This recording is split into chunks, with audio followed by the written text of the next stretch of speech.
Podem fazer pergunta, eu sei tudo.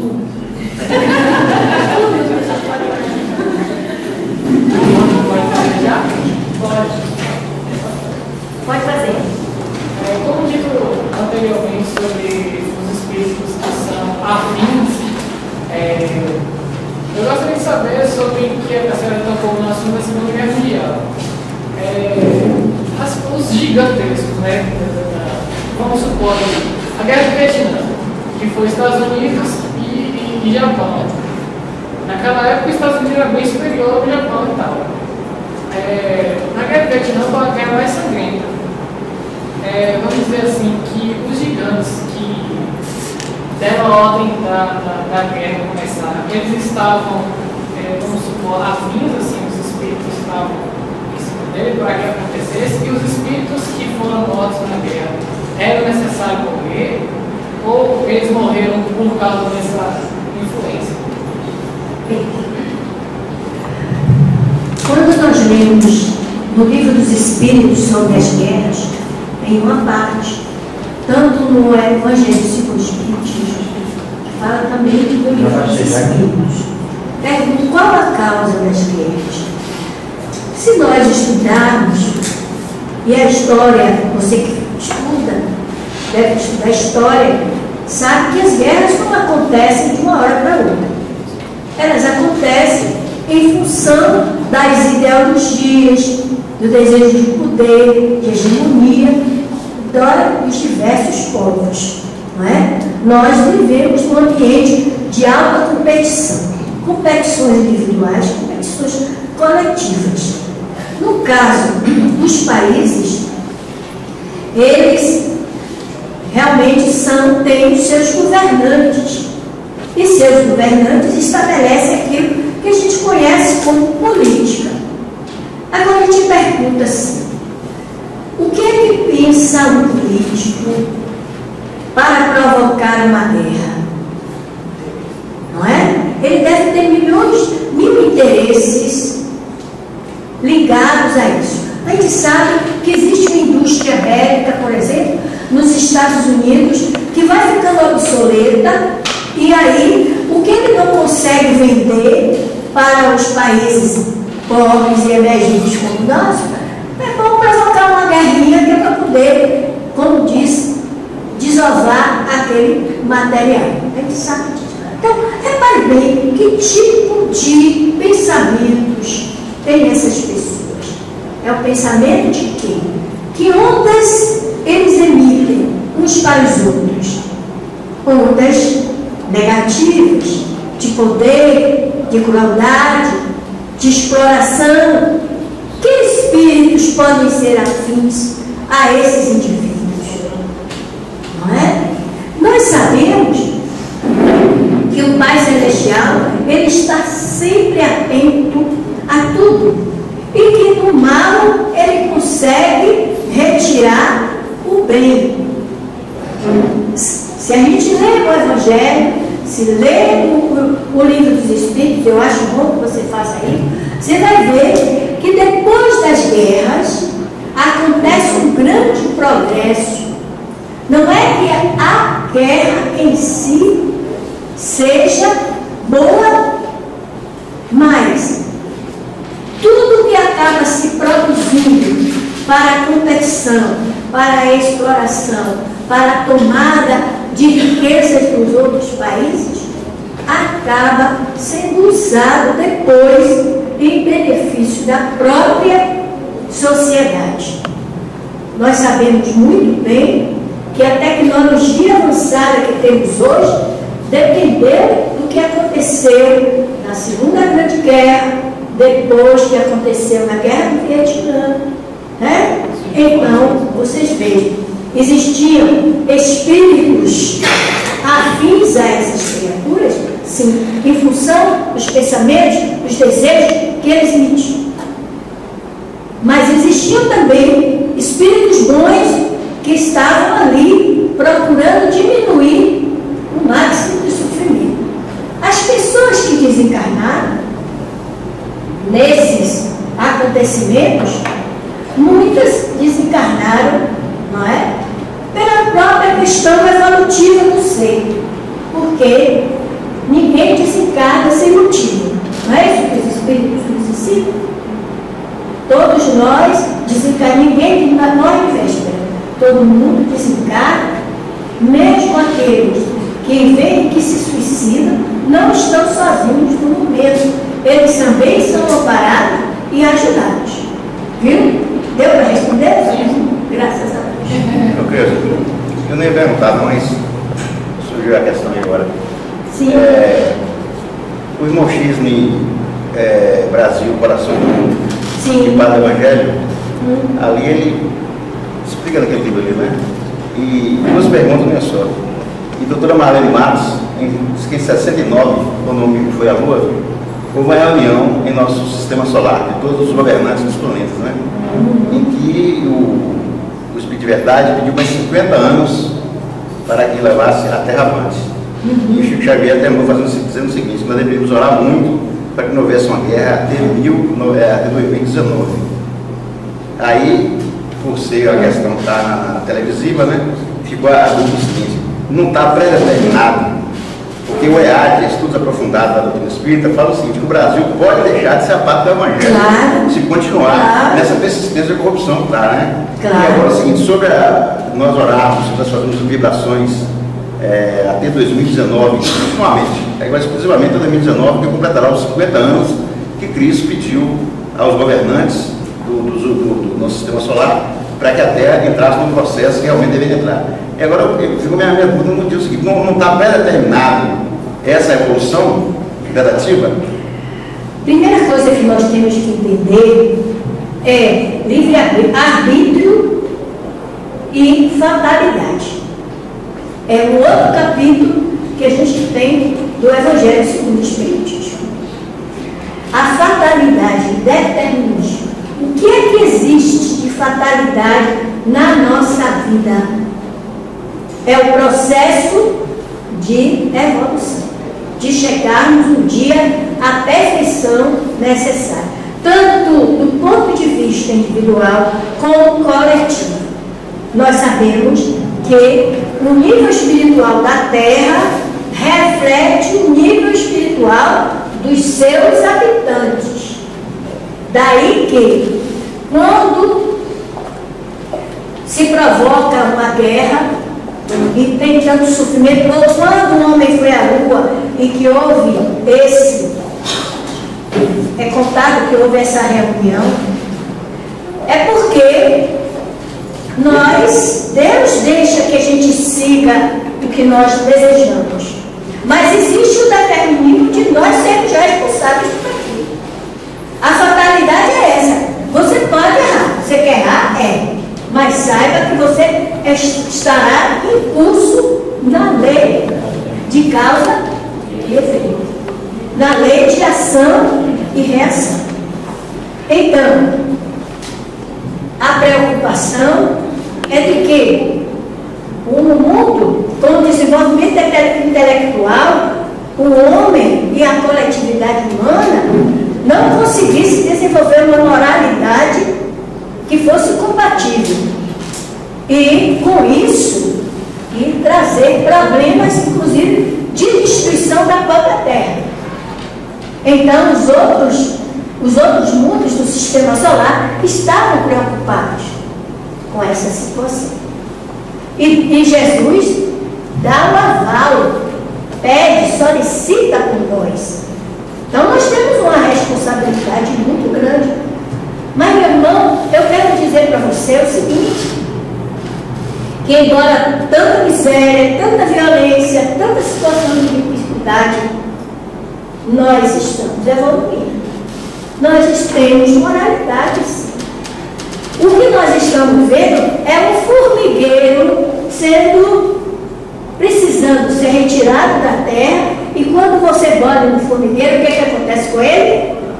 Ele corre para as formigas correm loucas e começam também a picar a gente, não é verdade? Por isso que a gente vê essa recrudescência de violência que está aí, porque esses espíritos estão sendo retirados da terra, porque existe também o determinismo do crescimento da perfeição. perfeição. A Terra vai ter que evoluir, porque isso faz parte do plano divino. Senão, os mundos estavam... Se nós tivéssemos uma liberdade total, nós não temos essa liberdade total. Se nós tivéssemos, então como é que seria esse mundo? Não é não? É porque a gente pensa, quando fala em livre-arbítrio, pensa que nós temos liberdade total. Lembre-se o que é que diz o Pai Nosso. E faça a vontade do Pai, porque ali a vontade de Deus é absoluta. É mais do que a vontade do homem. E o homem precisa se submeter à vontade de Deus. Queira ou não queira, porque nós somos criaturas. Nós não somos criadores. Não é não? É mais ou menos isso? É, porque no meu entendimento, quando o Humberto Campos escreveu esse livro, para mim eu me identifiquei muito com o homem da montanha.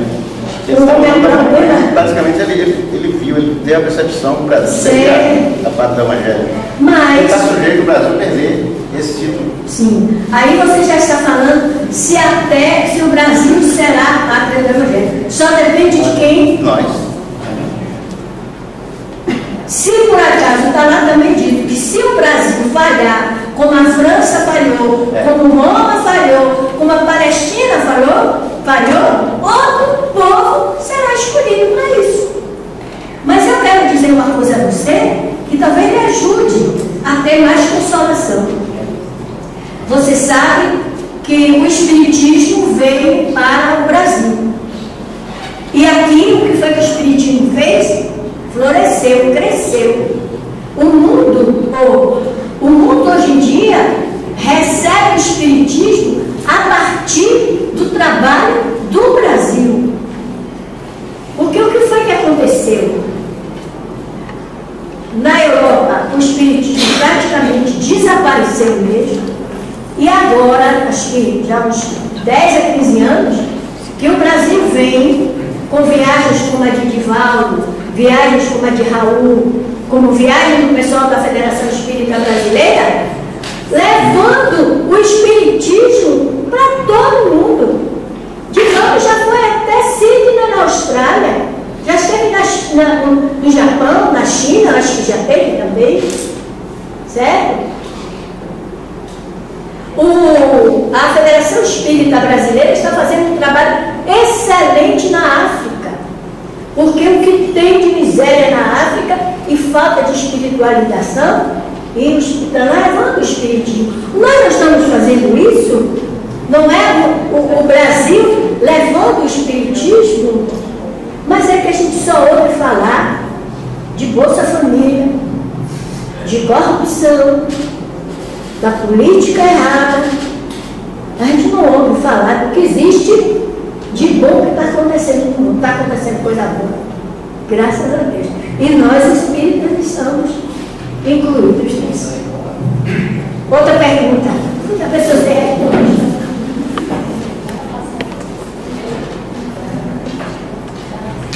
Agora tem pergunta via mediunidade.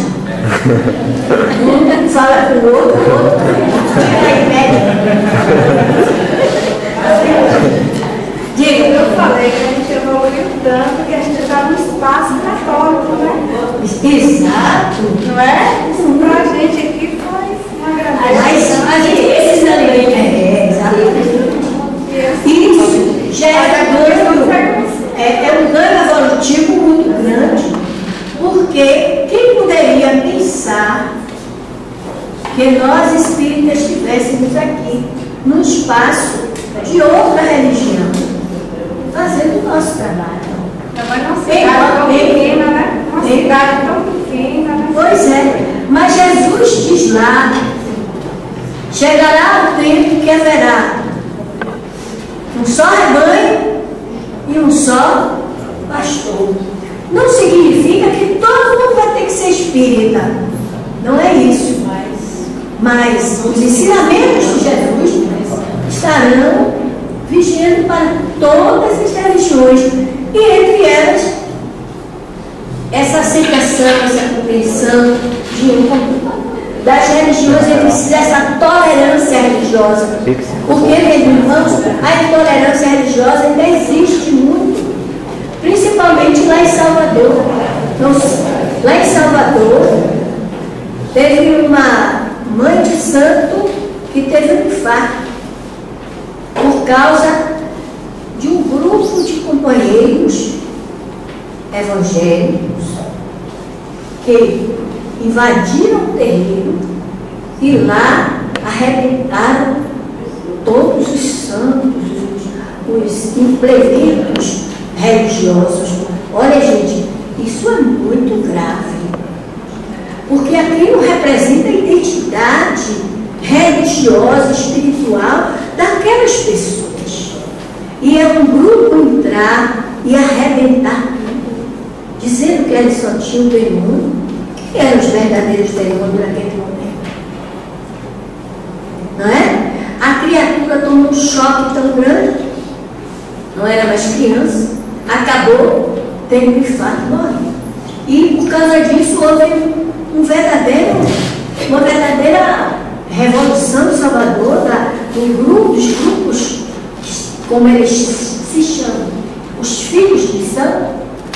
Eles então conseguiram que uma vereadora que houvesse o dia do repúdio à intolerância religiosa. Agora na Copa, né, no evento mundial, no início de cada jogo, o capitão de cada time está lendo um texto, justamente pedindo essa uniformidade, para não se ter preconceito nem com raça, nem questão sexual, nem religião. Então, para a gente ter essa tolerância com relação a todos os segmentos, todos os sentimentos. Está lendo no início de cada jogo, eles estão lendo o texto. Não sei se vocês já observaram todas as línguas, todos. Na realidade, a gente sabe das intolerâncias existentes, dos preconceitos existentes. Não só os preconceitos raciais, como os preconceitos econômicos, os preconceitos de status sociais. Os europeus, hoje em dia, eles estão perdendo aquela posição, eles perderam os Estados Unidos, tanto a posição econômica como a própria cultural. Hoje em dia o mundo todo, quase todo, vive a cultura americana, né? Então, o que é que acontece? No futebol, então, os indivíduos que se notabilizaram no primeiro momento eram todos negros, a maioria eram negros, certo? De países pobres, e isso, de alguma forma, tirava aquela ideia que às vezes persiste muita gente vamos dizer, da superioridade da raça branca. Nós vimos há pouco tempo o problema de Daniel, não é? Jogaram uma banana para ele, chamando-o de macacos, porque nós, brasileiros, somos chamados de macacos. E hoje saiu na Holanda um desenho de um cara holandês vestido com aquela roupa antiga e junto ele com uma bola, como se fosse um cetro, um bocado de banana assim, presa, e do outro lado um leão com... Na verdade, assim, eu não sei nem se estão na terapia. Então, eu não sei muito se estão na terapia. E aí eu não sei porque existe uma reunião, faria uma reunião neste domingo e posteriormente existiam algumas situações. É por isso que eu estou te perguntando. Uma era uma sala onde fazia a sonoterapia, não era nem própria da reunião, era pós-reunião. Faria a sonoterapia e a outra sala fazia um desdobramento. Então eu queria saber se tem alguma ligação de estar fazendo essa atividade. Olha, qual é a relação? Eu não sei o que se passa nessa reunião, mas eu poderia dizer a vocês também podem me ajudar, que essa não é uma prática kardeciana, espírita. Sonoterapia é um trabalho específico de psicologia, uma pessoa que está Inclusive, mas não trabalha espírita. Inclusive, eu estou muito em dúvida, porque Marcos, aquela apostila que eu estudei do Centro Espírita, fala sobre a sonoterapia. Então, na verdade, é sonoterapia, desdobramento, sonambulismo. Sonoterapia. Inclusive, a gente fazia uma fluidoterapia, eu acho que é raro o nome de fluidoterapia, é raro. E aí, quando colocou, e aí eu estou sinalizando também para ele que tem na apostila, e foi do Centro Espírita, por isso eu fiquei angustiada para saber como é que era isso, porque eu nunca li em algum lugar. E aí, eu conheço sonoterapia como uma prática da psicologia para determinadas situações em que o indivíduo está vivenciando e precisa. E é por isso que eu estou perguntando, eu sou psicóloga.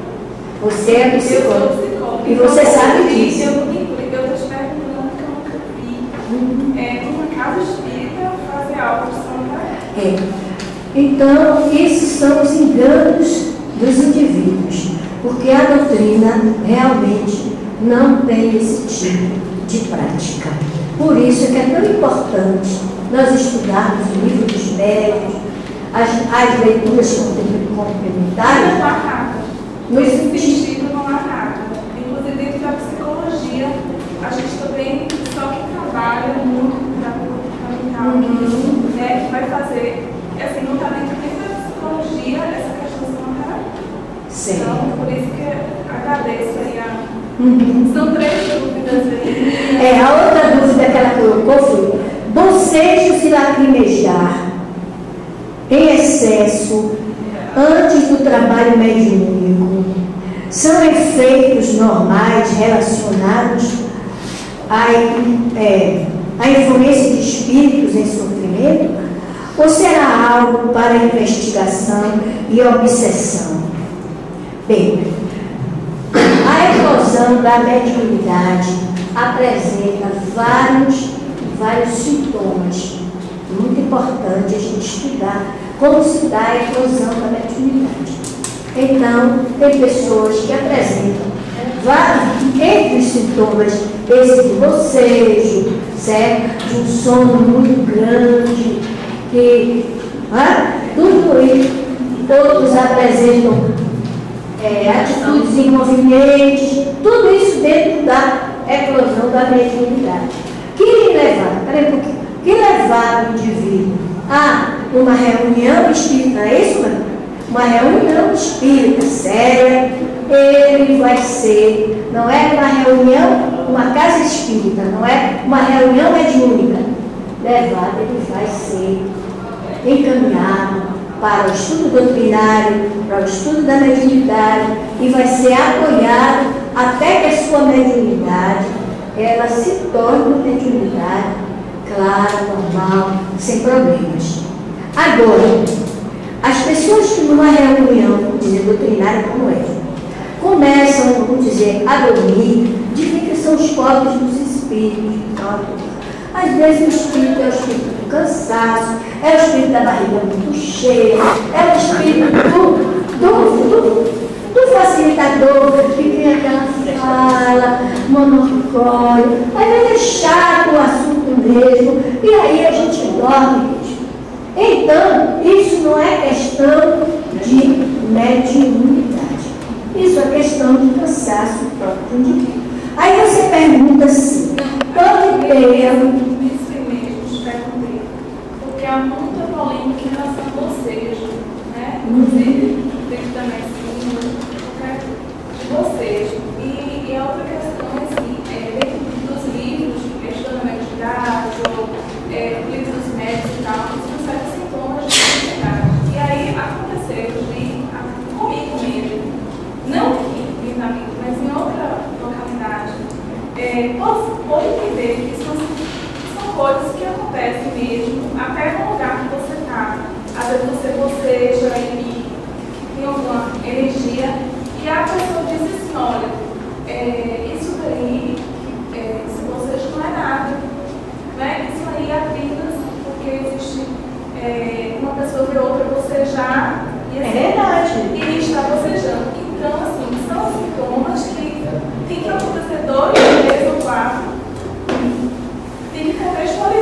Você é uma psicóloga e sabe que não é apenas um sintoma que você vai diagnosticar uma situação de dificuldade do paciente no conflito existencial dele. É preciso toda uma história. A mesma coisa é a mediunidade. Então, quando nós fazemos essas diferenças, isso denota uma certa falta de estudo da parte da gente, de um certo bom senso, né? Como nós adoramos ser médicos, diz que médico é louco, todos nós temos um pouco. Então, você, assim, tem um espírito em você. Né? Tudo é mediunidade, tudo é mediunidade. Não, minha gente, não é tudo não é mediunidade, não. Tudo em nós, às vezes, são sintomas simples. No livro eu estava lendo que se você estiver num lugar, vamos dizer, e der um ruído insólito aqui, a gente imediatamente vai dizer assim, os espíritos estavam ali presentes. Fala, não, às vezes foi só apenas um trovão. Não é verdade?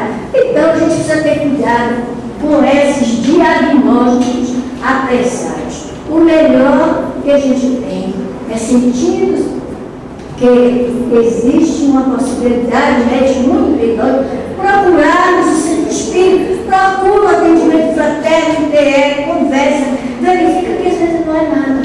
E às vezes é apenas o que é a mediunidade, todos nós somos médicos, mas existem alguns que ela é imediatamente ostensiva, e tem outros que ela aparece em estase, como diz Herculano Pires. Ou seja, ela está em potencialidade e dando flashes, né? E depois desaparece. Tá? Ok? Vamos ver a terceira que você perguntou. Só que como teólogos, eu sou muito ousada, né? Porque o trabalho mediúnico e também desobsessivo se diferencia tanto de um centro espírita para o outro. Você sabe responder isso? Questões culturais. Pois. Levar em consideração Na verdade, as eu já questões perguntei geográficas. antes, né? E aí você quis tirar a prova para ver se eu sabia.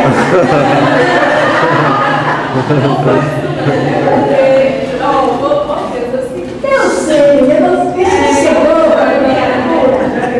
Eu não falei muito, eu tinha uma risadinha, que ainda tinha muita gente comigo. Claro. Como é que foi a história de vocês? Não sei com você mesmo, mas antes que eu vim do centro espírita, eu frequentei durante 13 anos, trabalhei com médico no centro espírita, que ele conhece também. E eu vi um trabalho muito peculiar que eu vi nenhum centro da Bahia. E aí eu fiquei me perguntando, e até foi acolhida de Marcos, assim, um trabalho maravilhoso aqui. E também maravilhoso lá no centro, mas a gente vê que tem essas diferenças, né, do trabalho, por que existe essa... Você conhece a síndrome do meu espiritismo? Porque o meu espiritismo é diferente do seu espiritismo. Nem eu nem você fazemos espiritismo de Kardec. No dia que eu, ao invés da Casa Espírita ter seu espiritismo, se ela tiver o espiritismo de Kardec, então nós vamos ser felizes. Porque a nossa grande dificuldade é, como o Marconi disse, é uma questão cultural. Tem centros espíritas antigos que iniciaram com aquelas sessões familiares e que tiveram muita importância. Não vamos tirar o valor do trabalho dessas pessoas. Foram importantes, divulgaram a doutrina, fizeram muita caridade, muita ajuda. Isso é importantíssimo. E a gente tem que considerar que nós que estamos aqui temos níveis, estamos no mesmo patamar evolutivo, que é o patamar evolutivo da Terra. Mas estamos em estágios evolutivos diferentes. Existem os mais intelectuais, existem os mais moralizados, existem aqueles que já são velhos há muito tempo, existem aqueles que estão começando agora. A casa espírita do mesmo jeito. Então, o que nós temos que fazer não é condenar a casa A nem a casa B, porque faz esse tipo ou aquele outro tipo. É nós que já sabemos como é o certo, fazermos o certo. E desse certo, ajudar aos demais. Então, o que é que acontece? Essa é uma metodologia mesmo, não é que não seja certo. Eu trabalhei no TEL, já participei do Dr. Machado. E esse trabalho de obsessão que é feito lá, eu vejo assim, outros sim, não que seja melhor ou pior. Aí eu entendi, quando eu saí, eu falei assim, eu estou um pouco perdida. Quando o Bernardo faleceu, porque eu fiquei. E do que você gosta? Oi? Do que você gosta? Pois é, isso que é importante. O importante é você buscar a casa em que você se adapta. Qual é a casa que você se sente bem, que você trabalha para o bem, para o amor, que você estuda, essa que você vai ficar. Onde não foi essa? Então fique com ele. Ele tem um zerinho, mas me ajuda. Certo? Então você. E agora? Você vai trabalhar com ele, ajudá-lo, crescer na casa que você está. E quando você for caminha, que você encontrar alguma coisa errada, aí você ora por mim. Olha que ela deu um salto, né? E ajuda. Ah, eu vou fazer uma palestra, vou dizer uma coisa. Agora a gente não pode condenar o trabalho do outro. Certo? Não podemos condenar o trabalho do outro, porque cada um está num nível evolutivo. Agora, seria tão bom se todo mundo fosse igual, né? Vocês conhecem a história da... Você conhece a história do castor banana? Conhece? Então eu vou contar a vocês. Diz que no mosteiro tinha um discípulo, um monge, que era assim. Por quê? Aquele monge tal não faz isso igual aquele outro. Porque todo mundo não é igual a todo mundo. Porque se fosse igual, não tinha esses problemas. Seria tão bom se o mundo fosse igual. Que as pessoas pensassem do mesmo jeito. Que as pessoas agissem do mesmo jeito. O mundo seria uma maravilha. Não é, mestre? Aí o mestre olhou para ele e disse, mas mestre, por que isso não é assim? O senhor não pode me responder, não? Ele disse, eu vou lhe responder. Mas antes de lhe responder, eu vou lhe dar uma tarefa. Você hoje vai ser o responsável por ir à feira para comprar uns mantimentos para a alimentação do mosteiro. Você vai e compra todas as bananas que você encontrar. Durante essa semana nós vamos passar comendo banana. Aí todo mundo, banana, segunda, terça, quarta, quinta, sexta. Quando chegou no sábado, ele disse, foi falar com o mestre. O mestre, não, a gente vai continuar mais uma semana comendo banana. E aí, toma a banana. Segunda, terça, quarta. Quando foi na semana, ele disse, mas mestre, tenha paciência, mestre. Pelo menos uma melancia, uma abacaxi, porque ninguém aguenta mais banana. Pois é, meu filho. Já se quando o mundo fosse igual, todo mundo ia comer banana. Por isso é que a gente tem que ter paciência com os concorrentes, porque eles também vão crescer. Se eles não crescerem agora, eles desencarnam e retornam meio-noite. Certo? Agora, não é por isso. Mas eu não critiquei, não. Não estou dizendo, não estou dizendo que critica. Não é por isso que nós devemos deixá-los sem ajuda. Se eles se abrirem para isso, levar, mandar, apresentar seus novos. Os espíritos de influências é a maneira que a gente tem de influenciar o outro para que ele estabeleça a mudança. Porque eu não posso mudar você. O que eu posso é sensibilizar a mudar. Então, o centro espírita, que já faz um trabalho humanidade Kardec, responsável, sério, tem dever de ajudar o outro também a crescer. Mas não de achar que o trabalho, menosprezar o trabalho que o outro faz. Só isso. Pronto, acabaram as perguntas, tem mais? Tem um aqui, ó. Diga. Só um comentário sobre essas dúvidas dela, porque tem certas coisas que acontecem assim na sociedade e deixa a gente fazendo perguntas e às vezes fazendo respostas. Isso é bom fazer. Porque existe uma confusão muito grande na sociedade, há um conhecimento muito pouco das questões espirituais e há uma confusão generalizada acerca de espiritismo, mediunidade e os outros movimentos religiosos, né? Tem muita gente que ser médium é ser espírita, deu algum sinal de mediunidade, é da Umbanda, é da não sei de onde, né? Tem gente aí se autodenominando espírita, que resolve qualquer problema, que é seguidor de orixá e não sei quem mais, né? E até no meio espírita, como a gente já discutiu, essas questões assim culturais, né?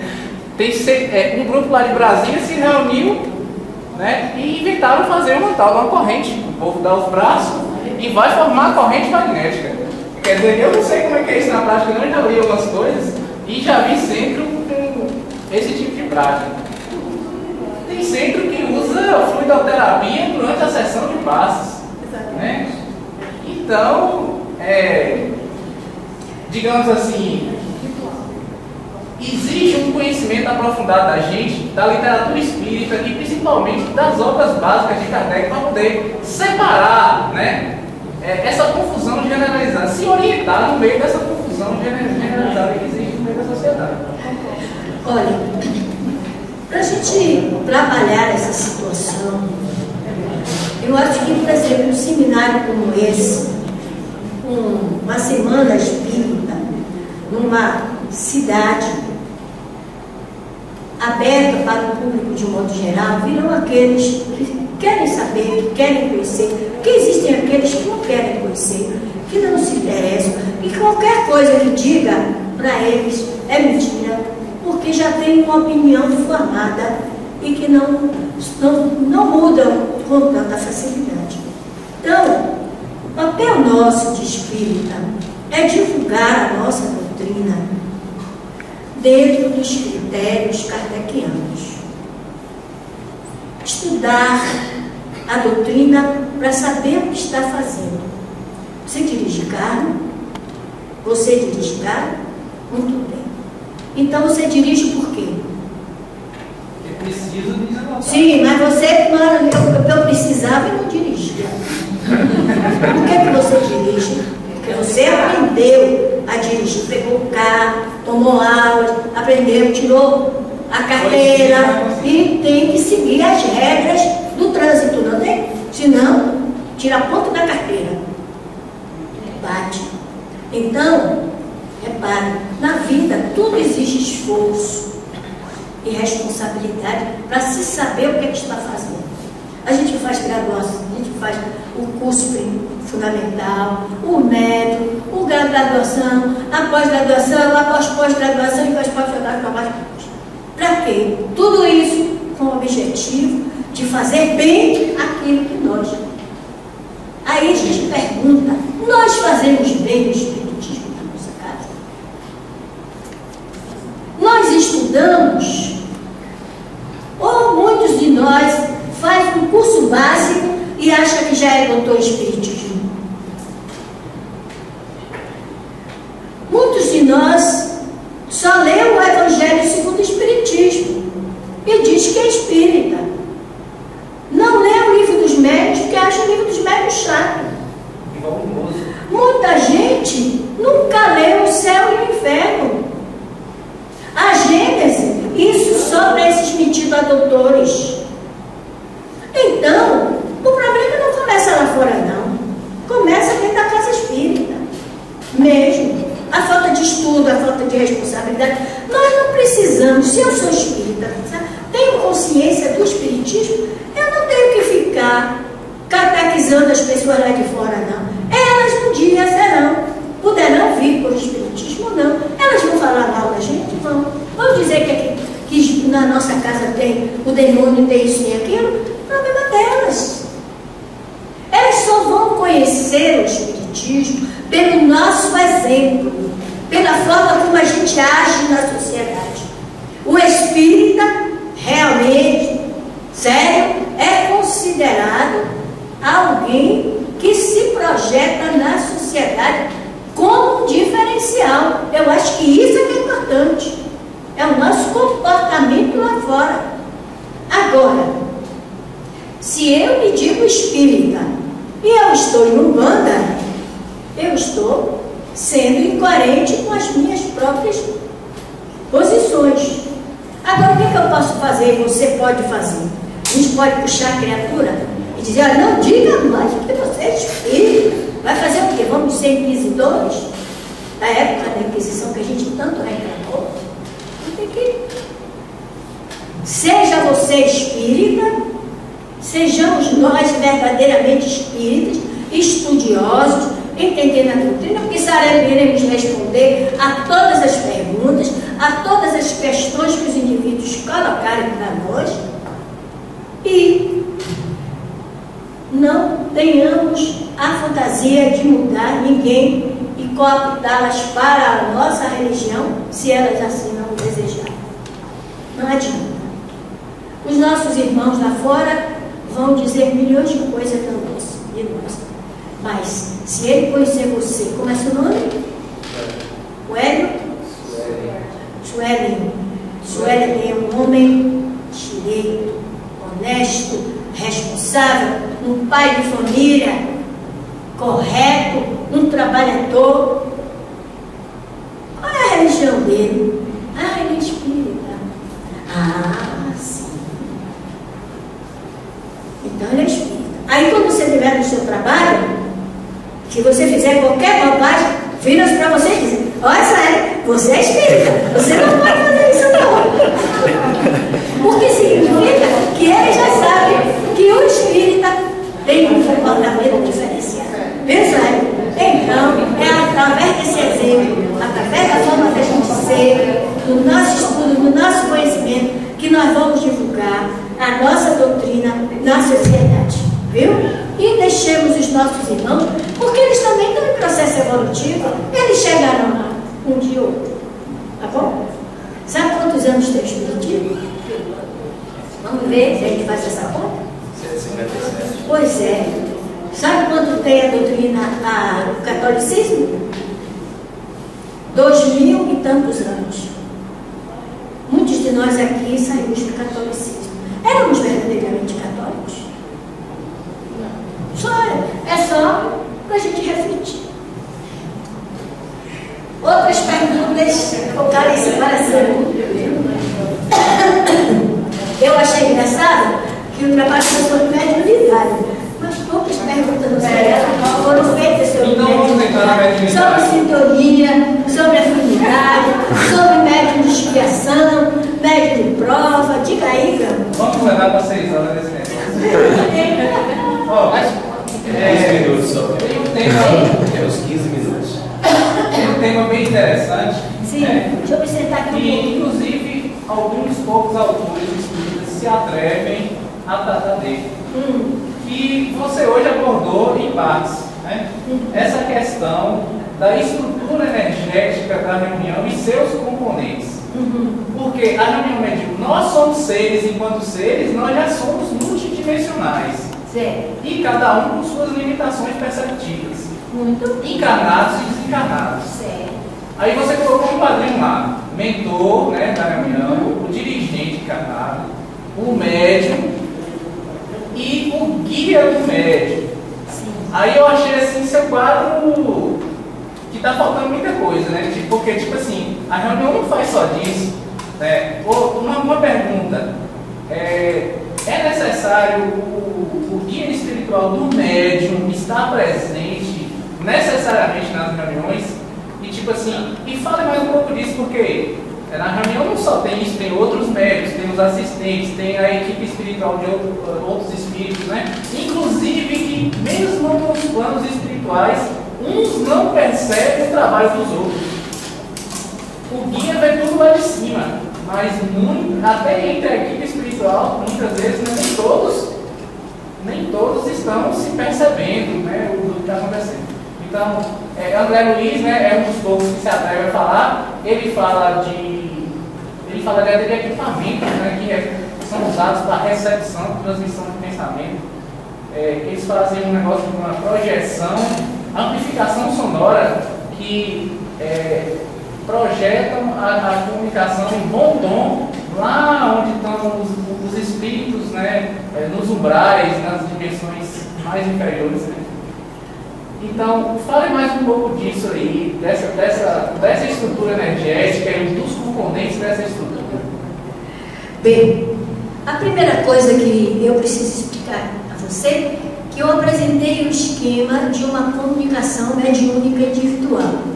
O médium, o espírito comunicante, e dentro disso, dentro de uma casa espírita, porque a mediunidade deve ser exercida numa casa espírita, num ambiente adredemente preparado para tal, e o melhor lugar é a reunião mediúnica. Toda reunião mediúnica tem que ter, e tem um dirigente espiritual, o dirigente da mediúnica. Se você ler o livro de André Luiz, você vê que André Luiz adentra com Aniceto para uma reunião, não é? E também com Auros, e lá, eles dois adentram para a reunião, e lá tem o dirigente daquela reunião, a responsável por aquela reunião mediúnica. Então, cada reunião mediúnica tem um dirigente espiritual. E junto com o dirigente espiritual, deve ter um dirigente encarnado. E os dois precisam estar sintonizados, terem afinidades, para que o dirigente seja capaz de receber do dirigente espiritual os encaminhamentos e a coordenação do trabalho.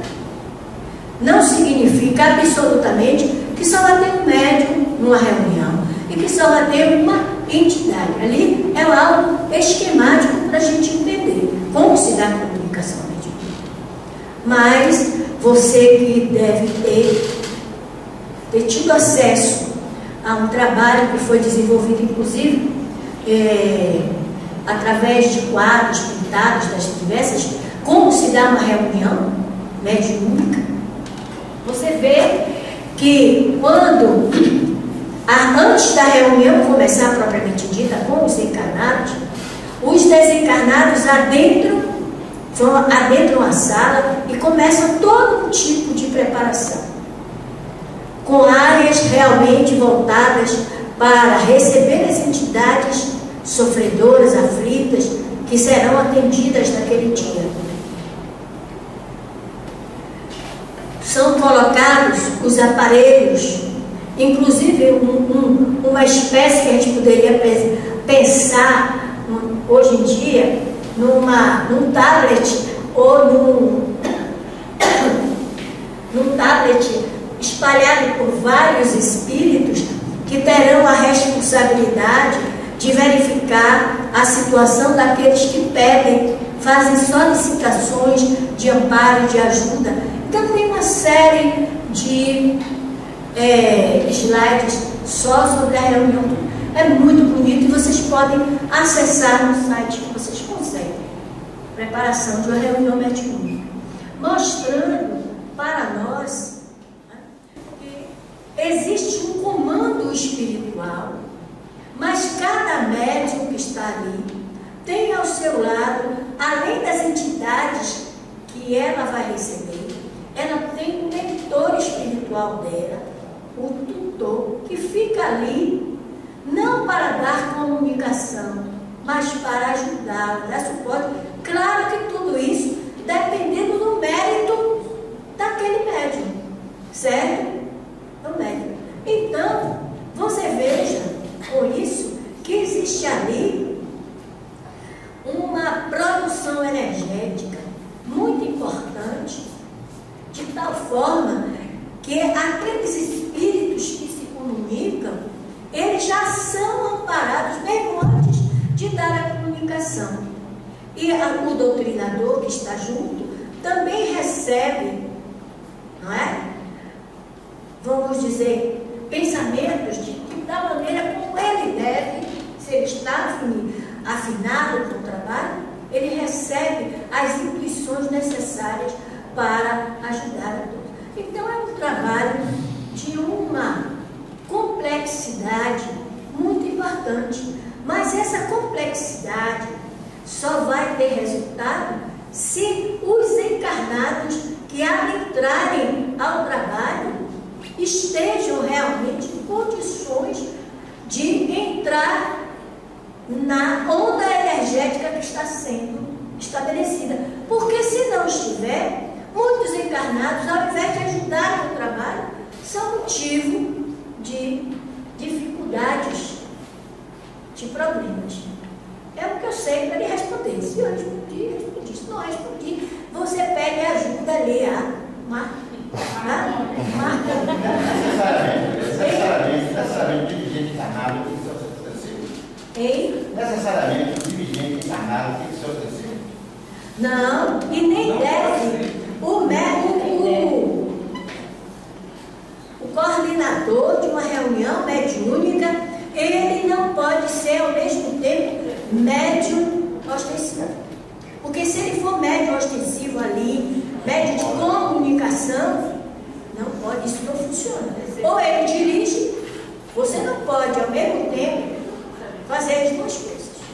Certo? Então, no momento que você é o coordenador daquela reunião, você precisa estar atento ao que está acontecendo, amparando e ajudando os médiuns que estão se apresentando. Certo? No trabalho mediúnico, um médium, ele já de antemão assim, a resposta, mas eu quero ouvir, né, de você. Um médium, ele pode dar simultaneamente 2, 3 comunicações, assim, uma em cima, assim, tem outra comunicação. O que faz, e eu estou fazendo essa questão na questão, vamos dizer assim, do irmão bondoso. Eu não falo assim nem na questão do sofredor. Isso pode acontecer, ser normal? O que é? Olha, das leituras que a gente tem feito, diz que um médium não deve dar mais que 2 comunicações. Não deve dar mais que 2 comunicações. Pelo próprio conteúdo energético desprendido pelo médium. Certo? Realmente a gente encontra essas situações de uma reunião mediúnica que tem poucos médiuns, tem muitos espíritos sofredores e acaba o médium dando 1, 2, 3, até 4 manifestações. Não é o ideal, mas é muito comum isso acontecer. Certo?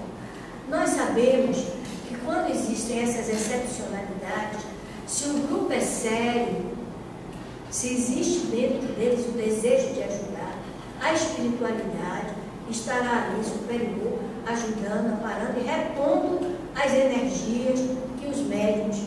Agora, se por acaso aquela reunião não for uma reunião séria, for de perguntar, de saber, de dar não sei quanto, que isso aí realmente vai trazer problemas, pode trazer problemas de até obsessivos dentro do corpo. É o que eu sei. Mas no sentido assim, de não ser irmão sofredor. Sim, você está dizendo que é um irmão muito ruim que dá, aí vem outro dá, e outro dá, e outro dá. Eu já acho isso um certo de excesso. Só para esclarecer, né? Quando será que é o mesmo com a fala diferenciada? Isso é muito difícil da gente julgar uma coisa que a gente não está participando. O que você acha que seja? Se for o mesmo com a fala diferenciada, não é tão bondoso assim. Né? Entendeu? Tem que conversar. Você conversa, se isso se passa do seu conhecimento, converse com o coordenador da reunião. E também, em uma reunião, sempre tem um médico ali, um médico de evidência, e que é a obrigação dele estar alertando. Caso tenha um companheiro que esteja manifestando o mesmo espírito, se passando por 2 ou 3 espíritos, aquele outro médico é a obrigação dele fazer a observação e alertar para aquele médico que não está conseguindo detectar a verdadeira diferença. E é mais de um espírito que está complicando. Só para... Pois não, pode dizer. Eu trabalho com um grupo, né, sob sessão, e nós fazemos estudo do livro dos médicos, né? E antes de começar a reunião, a coordenadora, né, dirigente, o que ela faz? Ela lê uma mensagem. E aí já foi questionado várias vezes que tem que ler-se o Evangelho. Assim, tem essa coisa que na minha opinião, eu acho que a mensagem também está ajudando. Né? Como o Evangelho também ajuda. Mas será que necessariamente tem que ler o Evangelho? Né? O Evangelho? Ou a mensagem somente para esclarecer, né, para alguns de nós aqui que estão em Realmente, ser, como se chama, juiz nas causas alheias é muito difícil, não é verdade? Dizer que lê, que não lê, é uma coisa muito taxativa. Acredito que precisa saber que tipo de mensagem. O Evangelho é sempre importante, tem sempre uma lição para nós. Como você lê, por exemplo, as mensagens dos livros evangélicos, não é? Da coleção evangélica de Emmanuel, também são muito importantes, tem muitas reflexões. O que é, no meu entendimento, o que é importante é a evangelização pessoal de cada médium, que ele, ouvindo a mensagem, ele seja capaz de fazer as reflexões necessárias. Mas cada casa tem a sua forma, as suas normas de atuar dentro de uma reunião médica. Portanto, dizer que fazer isso é errado ou fazer aquilo é certo é uma generalidade. Viu, amiga? Considerações finais? Você quer fazer uma pergunta? Eu ia perguntar a quantidade, a qualificação. A quantidade, no caso, estava falando aí dessa psicosfera, do plano espiritual, desse dirigente espiritual. E assim, nessa questão física mesmo, dirigente, você colocou dirigente e tal. E em termos de médios, que ele colocou, teria que ter um médium doutrinador, um psicofônico, teria que ter essa qualificação para compor um médium intuitivo, um médium que vai. A quantidade, existe uma. Olha, coisa para a literatura. Numa reunião mediúnica, você precisa ter o direito. Vamos falar dos encarnados, porque os desencarnados, a gente não pode dizer quantos são, né, meu irmão? Os encarnados, numa reunião mediúnica, precisa ter um dirigente que saiba a função de dirigir. E tanto os médiuns quanto o indivíduo consigam, não podem também ser uma sala mediúnica cheia de gente. Em geral, diz que seria muito interessante que tivesse em torno de 12 pessoas, no modo geral, porque não tem só o médium, vamos dizer, de comunicação, seja ele psicofônico, seja ele psicográfico.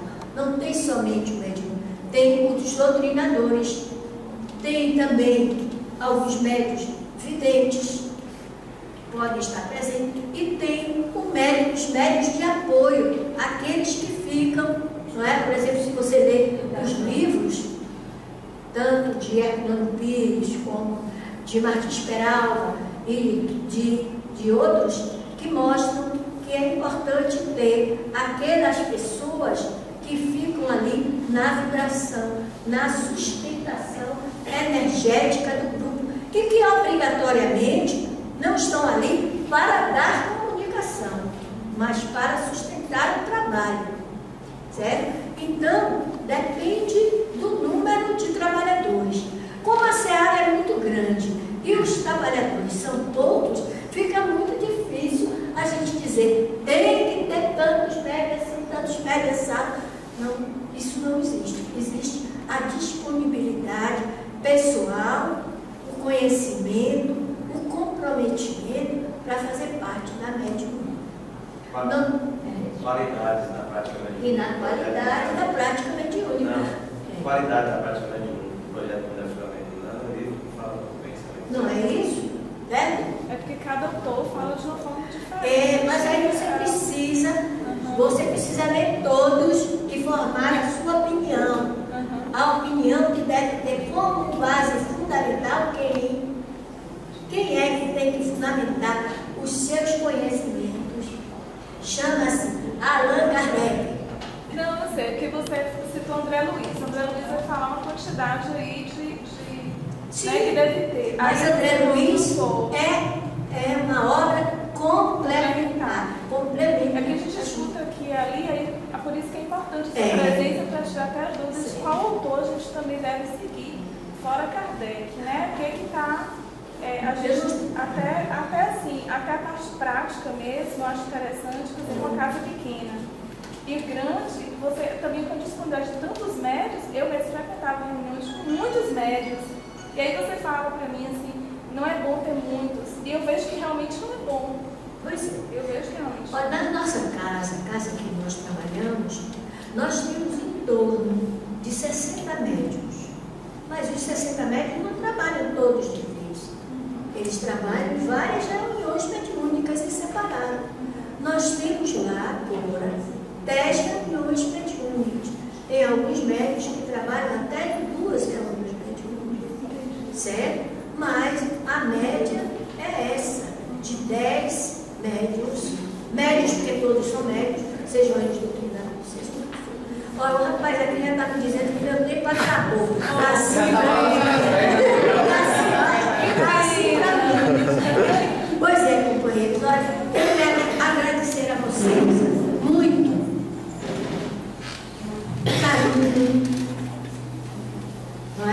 O afeto muito grande que vocês passam toda vez que eu venho para cá. Quando o nosso companheiro Barreto me chamou para vir esse ano novamente, eu fiquei muito contente, muito honrada mesmo. Por questões pessoais, dificuldade na minha fala com esse problema alérgico que eu estou, talvez eu não tenha feito aquilo que eu gostaria. Mas eu não vou me desculpar por isso não, porque eu fiz o que eu podia, de todo o coração, de todo o meu afeto para vocês. Então, o que eu faço mesmo que Pedro, eu não tenho ouro e não tenho prata, mas o que eu tenho, eu dou para vocês, que foi o estudo, a pesquisa que eu pude fazer e pude trazer. Peço a vocês que nas suas vibrações orem por mim, peçam, porque não tem ninguém que não precise das vibrações e das orações uns dos outros. Muito obrigada. Que Deus abençoe a todos.